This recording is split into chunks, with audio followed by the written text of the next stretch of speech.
करना चाहता ना संसार में, ऐसी ममता तुम गोविंद में कर ले, ठाकुर जी में कर ले। ये संसार के बेटा तो धोखा दे जाते, लेकिन ये परमात्मा कभी किसी को धोखा नहीं देते। इसलिए संत ने बहुत समझाया, लेकिन आप गुरुदेव की बात समझ में नहीं बैठती। बोलो राधे राधे।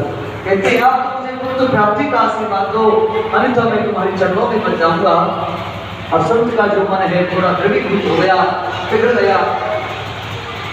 कहते हैं संत हृदय नव नीत समाना, संत हृदय नव नीत समाना।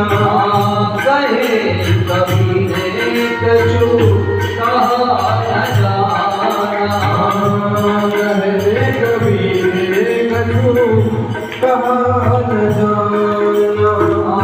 कहे कभी ने कछु कहा न जाना, कहे कभी ने कछु कहा न जाना।